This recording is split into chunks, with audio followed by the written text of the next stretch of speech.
Bonjour à tous. Je voudrais vous parler de ce qui se passe en ce moment, c'est-à-dire de la guerre entre le Hamas et Israël.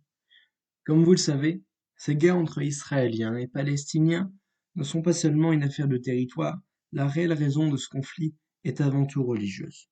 Et dans cette vidéo, avec l'aide de Dieu, je vais vous prouver que tous les musulmans pro-palestiniens sont dans une erreur théologique depuis le début et que le Hamas lui-même se trompe.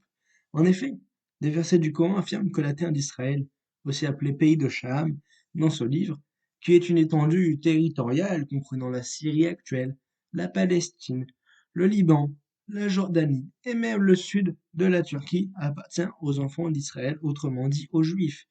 J'ai tiré ces versets d'un site qui n'est même pas pro-israélien pour bien vous montrer que l'erreur théologique vient bien de vous, musulmans pro-palestiniens, et non d'un site de propagande.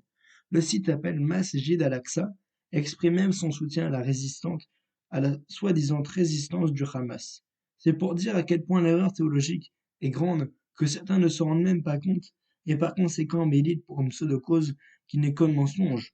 Donc voilà, je vais calmement étaler la vérité telle qu'elle est dans votre corps. Commençons. Le premier verset que je souhaite étayer dans cette vidéo, c'est le verset 21 de la sourate 5 qui s'appelle Al-Maïda. Et cette sourate nous dit: Ô mon peuple, entrez dans la terre sainte qu'Allah vous a assignée, et ne vous détournez pas, et ne devenez pas des perdants. Ce sont les paroles du prophète Moïse, que la paix soit sur lui, nous précise le site.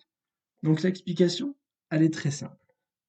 Ce verset donne pour ordre au peuple de Moïse, qui n'est donc rien d'autre que les enfants d'Israël, de rentrer dans la terre sainte que Allah leur a donnée. Ce premier verset nous prouve bien que cette terre allait donnée aux enfants d'Israël, et seulement à eux, par décret divin du Tout-Puissant. Continuons. Une deuxième preuve se trouve dans la sourate 10, intitulée Yunus, au verset 93 qui déclare: Et nous avons établi les enfants d'Israël dans une demeure honorable. Selon le site, cette demeure honorable, mentionnée dans le verset, fait référence au pays de Sha'am et à la ville sainte de Jérusalem. Ce verset est sans doute l'un des plus clairs à indiquer que Dieu a donné cette terre au peuple juif. Enfin, le troisième verset qui prouve, une fois de plus, que le peuple juif est légitime en Israël, est le verset 137 de la sourate 7 al-Araf. Il nous dit ce verset: Et nous fîmes héritiers les opprimés des régions orientales du pays et des régions occidentales que nous avions bénies. La bonne parole de ton Seigneur s'est accomplie pour les enfants d'Israël en raison de leur endurance. Nous avons détruit tout ce que Pharaon et son peuple avaient édifié. Le site nous informe ici que Dieu nous révèle ainsi son déversement de bénédictions divines sur la terre à l'est et à l'ouest d'Al-Quds, qui est Al-Quds en arabe, la ville de Jérusalem.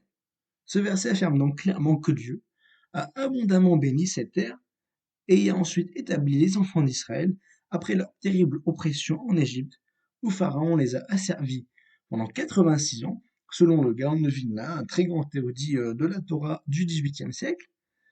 Ainsi, ce n'est pas seulement une terre donnée par Dieu, mais une terre à la fois bénie et attribuée par Dieu aux Juifs. Je pourrais donc continuer pendant longtemps à présenter d'autres versets qui soutiennent cette vérité que je viens de vous montrer. Toutefois, je vais me limiter à ces trois versets du Coran qui, selon mon humble avis, me paraissent les plus explicites. Ils soulignent que, d'après le Coran, le peuple d'Israël est sur sa propre terre. Ainsi, il n'y a donc pas de vol de terre aux Palestiniens qui, de plus, n'existaient même pas à cette époque. J'espère avoir clarifié cette erreur qui est malheureusement fatale, car elle coûte la vie à des milliers d'innocents chaque année. Au revoir et à bientôt.